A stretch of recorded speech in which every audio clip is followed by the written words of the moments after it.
Hi, my name is Briony and I'm here today to talk to you about my experience with suicide. Just over 7 years ago, my world imploded when my daughter's husband, the father of their children, suicided. The day it happened and what unfolded after is seared into my memory due to the raw anguish and horror of it. The circumstances of each of our experiences of suicide will be different, but emotions and reactions will probably be similar. Suicide is not an event which can be prepared for, which increases the trauma and shock which attends the unexpected death of a loved one. Life and living changes in an instant. You'll never be the same again, but this thankfully does not preclude happiness and joy. To say the day and the night of his death and the weeks and the months which followed were traumatic is an understatement. It's uncharted territory, and territory you've not by choice entered. However, this is where you find yourself, and so the choices you make are of utmost importance to not only your own health, well-being and recovery, but also for the well-being of the people you love and are caring for. It requires unending love, compassion, patience, kindness, courage and trust. For me, it was my daughter and grandchildren who were the focus of my attention and energies. I was acutely aware of their needs, physical, emotional and mental. It was as if I was a weather vane to their every need from moment to moment, and they needed me to be strong and there for them. I was also really concerned for my other children because his death rocked their world too. Our family was in deep pain. As time passes, this hypervigilance is relaxed little by little, and life in all its vicissitudes becomes more normalised. Life becomes less erratic, gentler. It gains some hope and joy. You step out more, resuming and regaining facets of your life, whilst always supporting and caring as needed. They were tough days, days where love was the bedrock, the calm underlying the storm.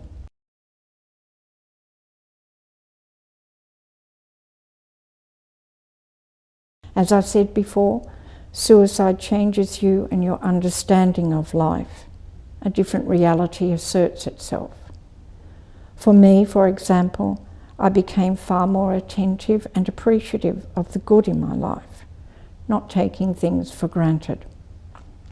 I'm quite a resilient person, which obviously was a bonus for me. I always looked after my physical and emotional health. Me being sick wasn't going to help anyone. So, are there 3 things I'd really like to say to you? Look after yourself. There's so many ways you can do that.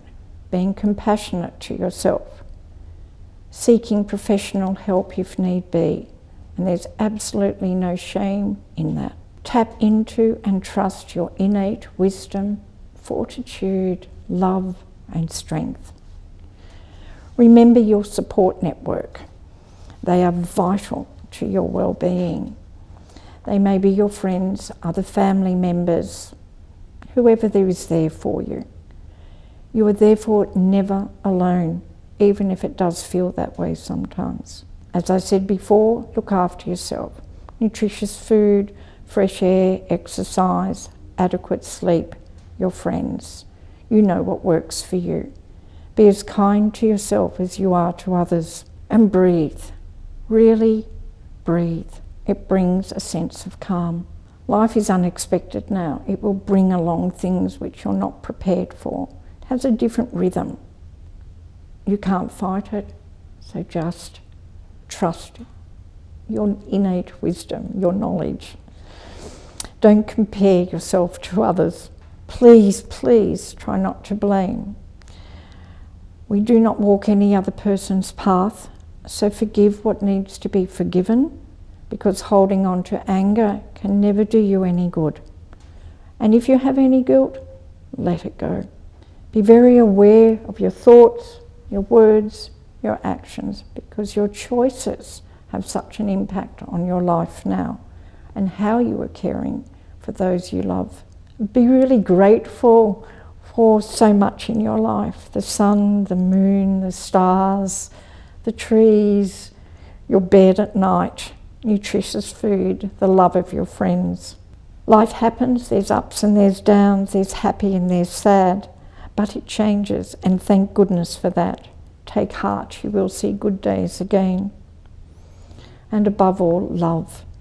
Love, love, love. Hold those you love tight with care and compassion, and love yourself. You are wonderful.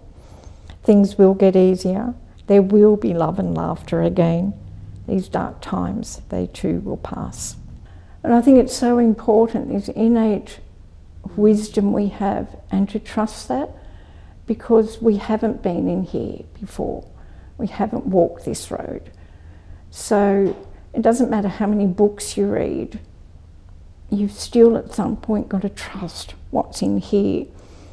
So you need to, that's where stopping and listening and breathing, just stop, just let that voice be heard and trust it, because it is a force for good. I don't know, I think to me, love is the answer to everything, about not judging. I can't judge Craig, not for the life of me. I've not walked his path. I can only love him and miss him. Coming back, we live our own life, we walk our own path.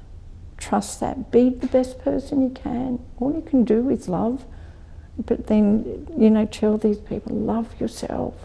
And that's not a vain thing, but really just honour that you are good, you are kind, you are compassionate, and you remember that. Because it is, everybody's born beautiful, we're born these gorgeous babies.